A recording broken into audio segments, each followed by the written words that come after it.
Buenos días, querida iglesia, queridos hermanos, que el Señor os bendiga. Qué bueno que en esta mañana juntos podamos acercarnos a la palabra del Señor y que juntos podamos aprender lo que Él tiene para enseñarnos en esta mañana. Te invito a que tengas tus oídos atentos, tu corazón abierto para lo que el Señor tiene para enseñarnos hoy. Y bueno, si tienes también papel, si tienes boli, tenlo a mano para tomar notas y para que no solo escuchemos, sino también podamos tenerlo a la vista para en cualquier momento acudir a las notas y recordar lo que vamos a aprender juntos en esta mañana. Que el Señor os bendiga.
La Biblia dice que Él pelea por su pueblo. Él pelea por ti esta noche. Di esta frase con nosotros. Y yo sé quién va conmigo, va por mí. Y quien a mis enemigos hace huir. Di una vez más. Y yo sé que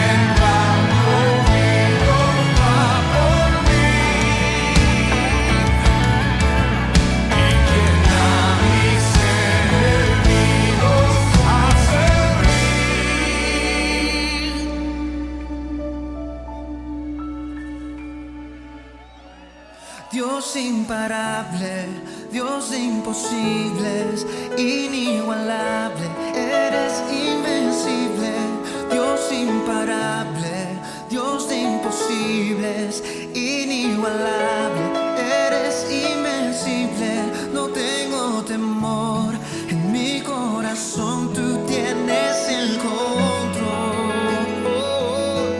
No tengo temor, en mi corazón tú tienes el control. No me falta nada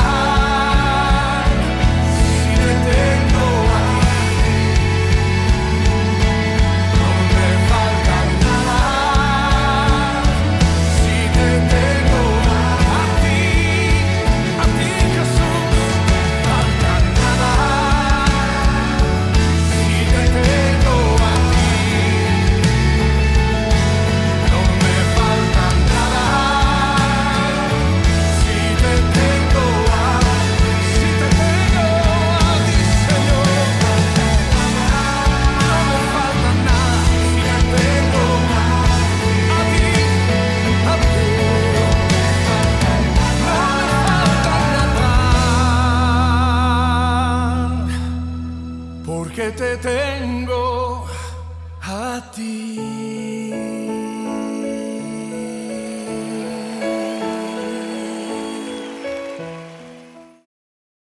Alabamos al Señor, ¿verdad? La cena del Señor es un modo de también adorar a Dios, de agradecer, ¿verdad? De recordar lo grande y lo bueno que es Él y también de sentir la comunión los unos con los otros en el Señor. Y bueno, pues la alabanza también es otro medio que el Señor provee para que podamos exaltarle, para que podamos sentir esa comunión, podamos experimentar también su presencia. Y la palabra del Señor también es otro medio en el cual podemos también participar, no ser meramente oyentes, porque la invitación del Señor es a que podamos recibirla en nuestro corazón y podamos hacerla nuestra. Bueno, estamos volviendo ya a la normalidad, ya estamos en este mes de septiembre, ¿verdad? Que parecía que no iba a llegar, pero sí ha llegado, como todas las cosas. Y nuestros pastores pues estarán viajando hoy mismo de regreso desde Canarias, con lo cual el domingo próximo pues ya estarán con nosotros.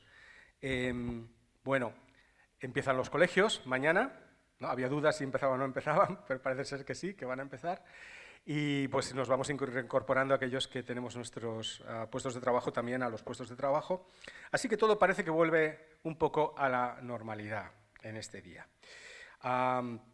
Bueno, la normalidad realmente es estar en Cristo. La normalidad es estar en Cristo. Hablamos de la nueva normalidad, de las normalidades, esa palabra que parecía que estaba oculta, ¿no? Recuerdo en el año 2007 como la palabra de moda era crisis, ¿no? En el 2008. Bueno, ahora es la normalidad, la nueva normalidad y no sé qué. Bueno, pues la normalidad es estar en Cristo. En Él somos una nueva criatura, gloria a su nombre. Y en esta mañana os invito a que podamos acercarnos a la palabra del Señor. Primero tendremos dos lecturas, la primera en Números 35:11, la segunda en Deuteronomio 19:5. Lo voy a leer en la versión Nueva Traducción Viviente, ¿verdad? Porque es un poco más actual en nuestros días. Y dice así, Números 35:11, designad ciudades de refugio donde una persona pueda huir si le ha quitado la vida a alguien por accidente. Y luego en Deuteronomio 19:5 dice, por ejemplo, supongamos que una persona va con un vecino a cortar leña al bosque. Y cuando uno de los dos levanta el hacha para cortar un árbol, la cabeza del hacha se desprende del mango y mata a la otra persona. En tales casos, el responsable de la muerte puede huir a una de las ciudades de refugio para vivir a salvo. Vamos a tener una breve palabra de oración. Señor, gracias en esta mañana por tu palabra. Gracias, Señor, porque tú estás aquí, porque tú tienes un propósito a través de ella. Abre nuestras mentes, nuestros corazones, en el nombre de Jesús. Bueno, este pasaje es un poco extraño, ¿verdad? Porque no es lo habitual, quizá, cuando se tiene que montar un sermón, pues partir de estos textos. Pero lo que sí que quería resaltar es que en el Antiguo Testamento aparece una entidad una entidad instituida por Dios, que eran las ciudades de refugio. Estas ciudades de refugio tenían un propósito. El propósito era de ser salvaguarda, de ser de acogida para aquellos que habían cometido un homicidio por accidente. Es decir, es tan gráfico el texto que hemos leído en Deuteronomio, he querido leerlo en esta versión 19, capítulo 19, versículo 5, porque pone un ejemplo. La palabra de Dios es didáctica, ¿no? Es pedagógica, nos pone un ejemplo. Dice, pues mira, un hombre va con otro, con su vecino, van a cortar leña y sin querer se le escapa, ¿no?, el mango y mata al otro sin querer, ¿no? Todo. Entonces es tan gráfico poniendo este ejemplo, ¿no? Entonces, sabemos que lo que imperaba en aquella época, normalmente en las naciones de aquella época y también en el pueblo de Israel, era lo que llamábamos la ley del talión, ¿no? La ley del talión la conocemos muy bien, ¿no? ¿Qué decía la ley del talión? Ojo por ojo y diente por diente. Es decir, tú lo haces, tú la pagas, ¿no? Y entonces estaba claro que cuando alguien pues hacía un daño, pues la ley de la retribución, ¿no?, lo que decía un poquito, era decir, pues tú vas a sufrir el mismo daño. Entonces, ¿por quién lo tienes que sufrir este daño? Había una figura que era el Goel, ¿no? El Goel era la persona, quizá el primogénito, la persona más cercana a aquel que había se le había quitado la vida, había sido asesinado, y este tenía el derecho de quitar la vida al otro. Bueno, esto nos suena ahora muy raro, todas estas cosas, pero es lo que sucedía hace muchos miles de años anteriormente, ¿verdad? Entonces estamos hablando de hace 3.000-4.000 años anteriormente. Entonces, claro, en medio de todo esto, lo que establece la ley de Moisés, es decir, muy bien, pero voy a instituir lo que son las ciudades de refugio.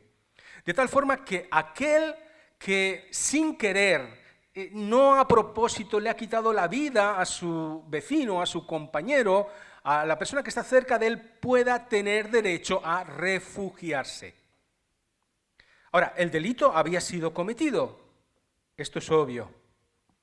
Y está claro que, yéndonos al Nuevo Testamento, dice claramente que aquel que comete el delito, que es culpado de haberlo cometido y por lo tanto, dice Romanos 3:23, que por cuanto todos pecaron, todos estamos destituidos, estamos apartados, estamos separados de la gloria de Dios. Esto es así. Es decir, no importa, el delito ha sido cometido, todos estamos apartados, separados de la gloria de Dios y no hay esperanza en ninguno de nosotros. Sin embargo, al mismo tiempo que esto es una realidad, que somos culpables y que por ser culpables merecemos la muerte y merecemos estar separados de Dios, enajenados de Dios, también es verdad que Él es misericordioso, Él es misericordia y Él ha provisto. Y allí en Hebreos podemos encontrar en el capítulo 6:18, como dice, que por dos cosas inmutables, en las cuales es imposible que Dios mienta, tengamos, dice el autor de Hebreos, un fortísimo consuelo aquellos que hemos acudido, y aquí está haciendo un paralelismo con el Antiguo Testamento, con el altar, con los cuernos del altar, porque las ciudades de refugio eran una proyección de los cuernos del altar. Dice, aquellos que hemos acudido para asirnos, para abrazarnos fuertemente de la esperanza que está en nosotros. Así que hay una esperanza a pesar de que somos culpables y hemos cometido delitos y pecados y por lo tanto merecemos la muerte. Y estamos separados de Dios. Pero hay una esperanza. Y esto es el acento que en esta mañana me gustaría poner. David vio esa esperanza. La esperanza era que Dios es nuestro refugio. Él aceptó, él entendió, él asumió en su vida que Dios era su refugio. Y no paraba de proclamarlo en tantos y tantos salmos. En el 59, verso 17 dice, oh fortaleza mía, a ti canto alabanzas porque tú eres mi refugio. Tú eres mi ciudad fortificada. En ti puedo acceder, en ti me puedo refugiar. En el 62:8 dice, oh pueblo mío, confía en Dios en todo momento. Dile lo que hay en tu corazón. ¿Por qué? Porque Él es nuestro refugio. Dios es nuestro refugio. Ahora, las ciudades de refugio que nos sirven de modelo por ver cómo actúa Dios como refugio nuestro, tenían 3 características. Bueno, tenían más, pero al menos 3 en esta mañana me gustaría rescatar y compararlas con el refugio del Señor para cada uno de nosotros. Lo primero es que estaban en lo alto.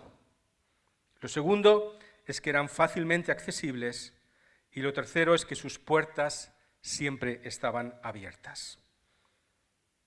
Y así es como el Señor nos refugia, porque en primer lugar, Dios está en lo alto.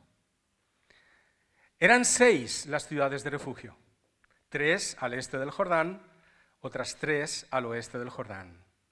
Pero una característica de las 6 es que todas ellas estaban en lo alto. ¿Y qué importante es esto? Cuando el profeta Isaías proclama en el capítulo 57, verso 15, así dijo el alto y el sublime, el que habita la eternidad y cuyo nombre es el santo. Yo habito en la altura y en la santidad, y con el quebrantado y humilde de espíritu, para hacer vivir el espíritu de los humildes y para vivificar el corazón de los quebrantados. Y podemos descansar en Él precisamente porque Él está en lo alto. Y esta paradoja es maravillosa, la que acabamos de leer en Isaías 57, porque aquel que habita en la santidad y en las alturas, el cual es alto y sublime, al mismo tiempo también habita con el quebrantado y el humilde de corazón. Gloria al Señor. Él está en lo alto, puede ver la miseria de cada uno de nosotros y por eso Él puede inclinarse y acudir a cada uno de nosotros. Y esto es lo que nos tiene que llenar de confort y de seguridad, que porque Él está en lo alto, Él ve todas, absolutamente todas y cada una de nuestras penurias. Él ve absolutamente todos y cada uno de nuestros quebraderos de cabeza, de nuestros trastornos, de nuestras pruebas, de nuestras dificultades, de nuestras luchas. Él ve absolutamente todas. Él tiene conocimiento de todo lo que pasa en tu vida y de todo lo que pasa en mi vida. Él sabe antes de que pienses en tu cabeza cualquier pensamiento, ya sabe que lo vas a desarrollar en tu mente, ya sabe la palabra que vas a decir. Él lo sabe todo porque está en lo alto. Gloria a su nombre. Es una mala noticia también para aquellos que desean seguir teniendo el control de sus vidas. Porque el que esté en lo alto significa que Él tiene el control de tu vida, que Él es el soberano, que Él sabe todas las cosas. Él puede actuar si tú y yo le dejamos actuar. Si tú y yo acudimos a Él. Pero si tú y yo queremos seguir teniendo el control de nuestras vidas, entonces es una mala noticia, porque tú y yo difícilmente podemos estar en control. Recuerdo cuando era pequeño, como todos los veranos íbamos al pueblo de mi madre, en el rincón de Ademuz. Y entonces no existía esta maravillosa autovía que hay hoy en día, ¿verdad? De aquí a Teruel. Entonces teníamos que subir por las cuestas del Regudo. No sé si alguna vez habéis subido por ahí. Madre mía. Yo me acuerdo con mi padre, primero con el 600 y luego con el 850, en aquellas curvas, ¿no?, que eran súper cerradas, veías todo el precipicio que había por ahí abajo, que tenías que ir a 15, a 20 por hora porque que difícilmente el coche podía subir, y lo peor de todo era cuando delante pillabas un camión o pillabas la chelvana, ¿no?, el autobús. Entonces ya estabas muerto, porque no había manera, no podías adelantar, estabas... Y yo me acuerdo cuando llegamos allí, porque claro, un trayecto, pues a distancia, no sé, son 160 kilómetros de distancia, que tardaras 4 horas en coche, era desesperante. Y claro, ya sabemos cómo somos los niños, cómo son los niños, ¿no? Como yo era de niño. Y entonces yo era impaciente porque yo quería llegar al pueblo y quería jugar con mis amigos y quería estar. Y entonces yo a mi padre le decía, papá, adelántale, papá, ¿no? Papá, venga, adelántale. Y mi padre decía, no, porque no tengo visibilidad. Siempre me decía lo mismo, ¿no? No tengo visibilidad, no veo. Pues eso es nuestras vidas. Nosotros no sabemos. Hay tantas cosas que inciden en nosotros que no nos gustaría tener delante. Hay tantas cosas, ¿verdad? Hay esos camiones tan grandes, esos autobuses que no nos gustaría que nos entorpecieran el camino, que nos gustaría quitarlos y nos gustaría adelantar y nos gustaría ir adelante, pero nosotros no podemos tener el control de nuestra vida porque son circunstancias que vienen. Es así. Pero Dios es como ese helicóptero, ¿no?, de tráfico, ¿no? Y ahora tiene unas cámaras, esas que les llaman Pegasus, ¿no?, que ven hasta una hormiguita en el salpicadero, ¿lo ven? Lo ven absolutamente todo, ahí en lo alto. Entonces Dios es como ese helicóptero, está en lo alto. Y Él ve perfectamente todo lo que hay delante de nosotros, aunque nosotros no lo veamos. Y si tenemos comunión con Dios, si tenemos línea directa con el helicóptero, podemos confiar en Él, porque Él tiene el control, porque Él es nuestro refugio. Y aunque nosotros no tengamos visibilidad de lo que hay delante y no sepamos si lo que va a suceder, si podemos adelantar o no, Él puede decirnos: adelante. Porque yo veo que puedes ir adelante, aunque tú no lo veas. Dios está en lo alto. Dios está en control. Pero es necesario que tú y yo estemos en contacto con Él.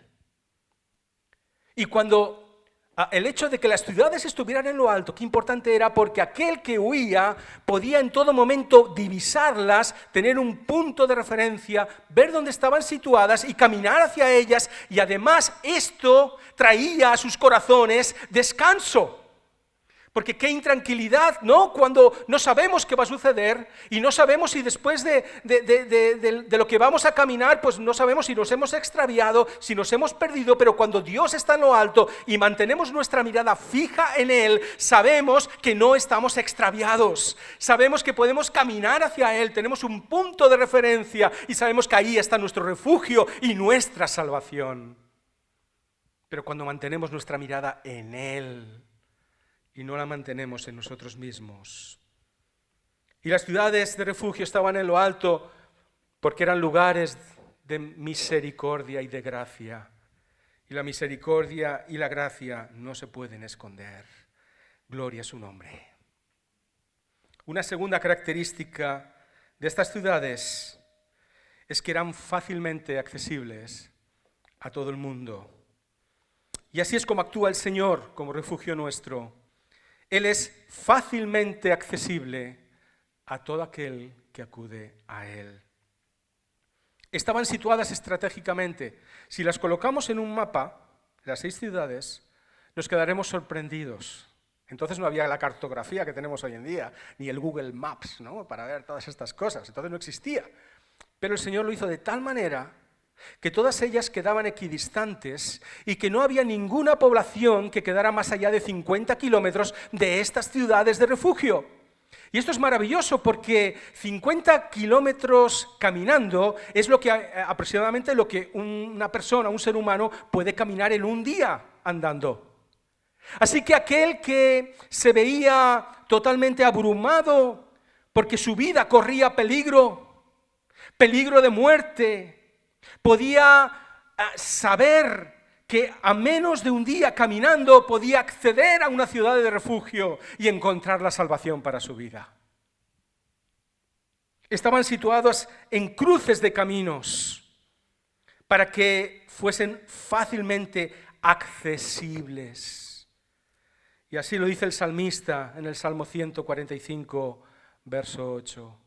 Cercano está el Señor a todos los que le invocan, a todos los que invocan de veras su nombre. Y el profeta Isaías también dice en el capítulo 55, verso 6, buscad al Señor mientras puede ser hallado, llamadle en tanto que Él está lejos, ¿no?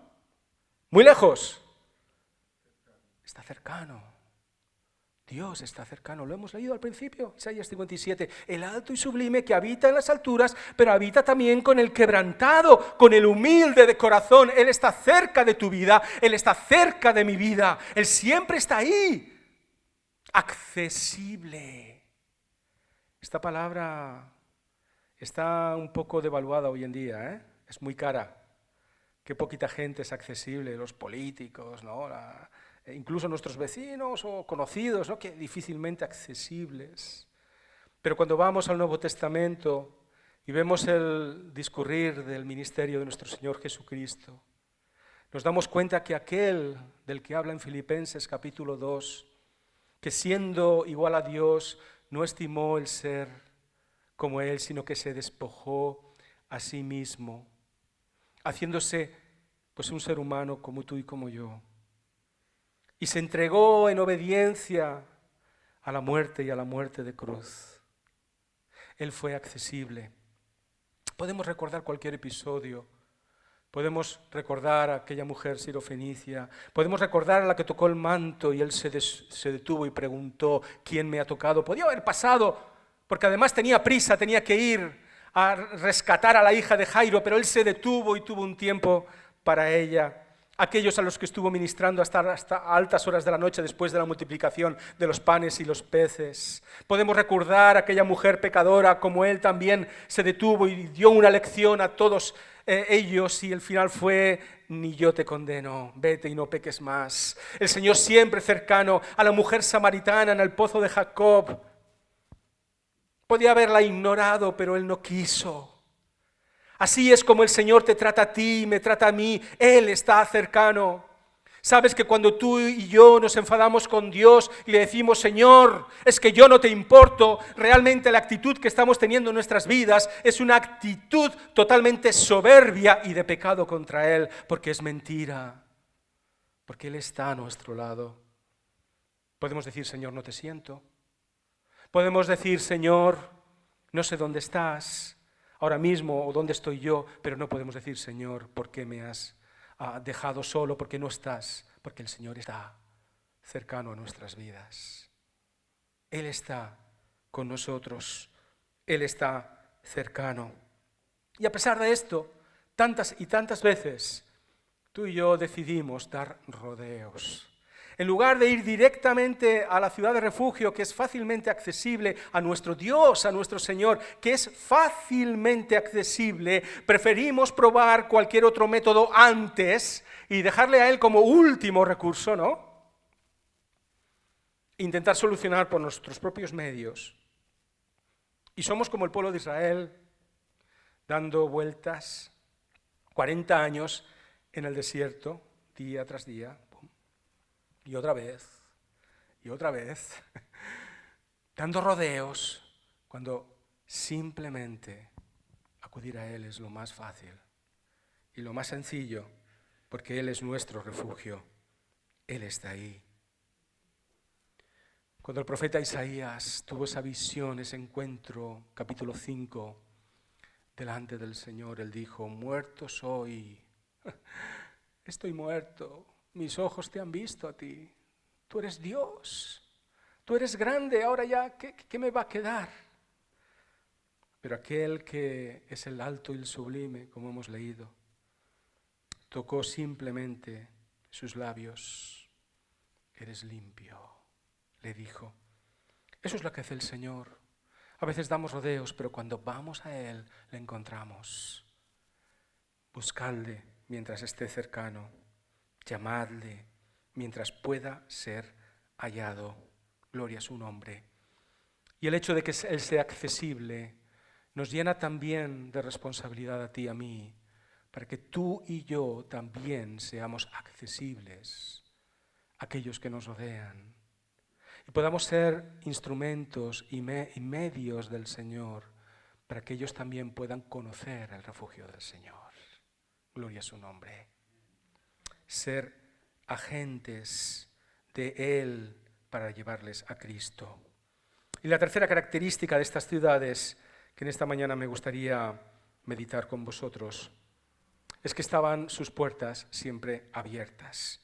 Y las puertas del Señor siempre están abiertas para el pecador arrepentido. En Juan 10:9, el Señor Jesús, uno de sus yo sois, del Evangelio de Juan, Él afirmó, Él dijo: yo soy la puerta. Aquellos que entren a través de mí serán salvos. Entrarán y saldrán libremente y encontrarán buenos pastos. Gloria a Dios. El Señor es la puerta. Ahora, no es una puerta con cerrojos, con cadenas, ¿no? Para que entremos y tengamos que derribarla, ¿no? Para que estemos suplicándole misericordia, ¿a que no? Es una puerta abierta. Él dice, aquel que entre, yo os invito a que entréis, y aquel que entre entrará y saldrá con libertad, porque es la libertad que yo le daré al ser mi oveja. Ahora, eso sí, cuando entramos por la puerta del Señor, hay un compromiso con Él. Sabes que las ciudades de refugio eran refugio mientras aquel que había acudido allí permanecía en ellas. Pero si aquel que había acudido allí decía, mira, yo caprichosamente voy a hacer mi vida, eso no podía ser así. Él tenía que permanecer en aquella ciudad bajo el cobijo, bajo las normas de los ancianos. Eran ciudades de los levitas que imperaban en aquellas ciudades. Él tenía que someterse a lo que imperaba en aquella ciudad y sujetarse a aquello. Sabemos que cuando entramos por la puerta del Señor somos totalmente libres, pero al mismo tiempo hay un compromiso con Él, porque es serio el Evangelio, hermanos. A veces nos lo tomamos a broma, ¿verdad? Pero es seria la cruz de Cristo. Es seria la sangre que acabamos de rememorar. Él derramó en la cruz del Calvario y su cuerpo entregado. Es serio, hermanos. Y merece respeto por cada uno de nosotros. Ahora, las puertas, qué importante eran en una ciudad. Aquel que controlaba las puertas, controlaba la ciudad. Controlaba quién entraba y quién salía de la ciudad. Y normalmente en las puertas pues se celebraban tantísimos actos públicos. Tenían lugar los mercados, los mercaderes iban allí a las puertas, también juicios se celebraban allí en las puertas de las ciudades, y las puertas normalmente se cerraban por las noches, por seguridad. En todas las ciudades, menos en estas ciudades de refugio. En estas ciudades de refugio las puertas siempre estaban abiertas. Y esto es maravilloso, porque los habitantes de estas ciudades habían renunciado a su propia seguridad, habían renunciado a tener sus puertas cerradas por las noches y se habían hecho vulnerables para que otros pudiesen ser refugiados. Gloria a su nombre. Lo mismo hizo el Señor Jesucristo. Él se hizo vulnerable por ti y por mí para que tú y yo pudiéramos ser acogidos en Él. Así que ellos habían renunciado a su propia seguridad para que tú y yo, ¿verdad? Para que aquel que había cometido el delito pudiese ser refugiado. Y el Señor Jesús proclamó en Mateo capítulo 11, verso 28, venid a mí todos los que estáis trabajados y cargados, y entonces yo os haré descansar. Y la invitación del Señor es sin ningún tipo de excepción. Todos, así como las ciudades de refugio estaban destinadas tan solo a un tipo de gente, aquellos que habían cometido un homicidio involuntariamente, la invitación del Señor Jesucristo como refugio es a todos, absolutamente a todos. Los que estáis trabajados, los que estáis cargados, los que lleváis vuestros pesos, vuestras luchas, vuestras frustraciones, vuestros conflictos. Todos, venid a mí y yo os haré descansar. Las ciudades de refugio no estaban destinadas exclusivamente al pueblo de Israel o a la gente del pueblo de Israel, sino también el extranjero podía refugiarse en ellas. Y sabemos que el Señor Jesucristo, cuando derramó su sangre, lo hizo por todos, absolutamente por todos. No solamente por un grupo peculiar, un grupo elegido, un grupo exquisito, sino absolutamente por todos. Pero a veces, cuando llegamos allí a las puertas de la ciudad y nos damos cuenta que están abiertas de par en par, porque el Señor Jesucristo no nos pone condiciones, tan solo pide nuestro corazón, ¿verdad? Entonces decidimos acampar fuera de la ciudad en lugar de entrar dentro. Nada nos impide, ¿verdad?, entrar por sus puertas. Pero muchas veces decidimos acampar. ¿Por qué? Quizá porque tengamos miedo del rechazo. Quizá porque tengamos miedo que vayamos a entrar por aquellas puertas y porque nos apedreen, nos echen, nos señalen con el dedo, nos digan lo malos que somos, que no somos dignos, que nosotros allí no, porque esa es una ciudad exclusivamente dedicada a una élite determinada. Estamos equivocados. Porque eso somos tú y yo los que lo hacemos. Las discriminaciones, las clasificaciones, los filtros, los ponemos nosotros desde nuestro punto de vista humano. A veces preferimos cargar con nuestra culpa y acampar a la puerta de la ciudad, a ser valientes y dar un paso de fe. Quizás pensamos y decimos, no, es que yo lo que voy a esperar es que los ancianos de la ciudad, que son aquellos que recibían al que venía buscando refugio, salgan de la ciudad, se acerquen a mí que estoy fuera, y entonces me digan, pobrecito, ¿qué te pasa? ¿Quieres ver? Mira, te vamos a arrastrar dentro, pero esto no es lo que dice la palabra de Dios, para que tú y yo podamos disfrutar de la fortaleza, de la seguridad y del refugio del Señor en nuestras vidas. Es necesario que tú y yo, con paso firme, nos dirijamos a Él y que seamos valientes y estemos dispuestos a dejar nuestro antiguo yo, estemos dispuestos a dejar nuestras cargas, estemos dispuestos a dejar nuestra vida con sus costumbres, con sus hábitos, con sus cosas antiguas, con los pensamientos ya carcomidos de antaño que están totalmente corrompidos y digamos, Señor, tú me haces una nueva criatura porque en Cristo nueva criatura soy.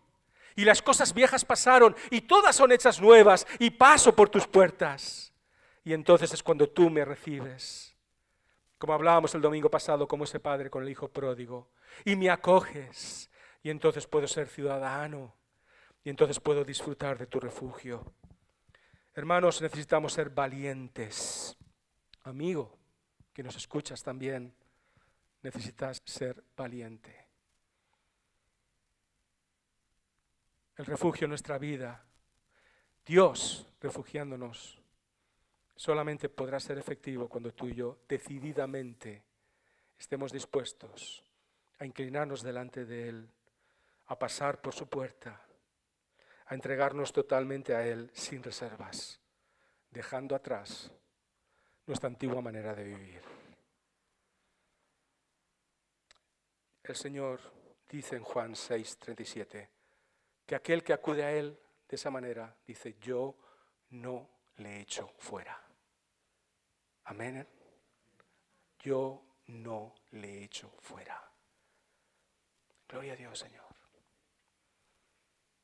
Puede que vayas a un trabajo y que no te acepten y te rechacen.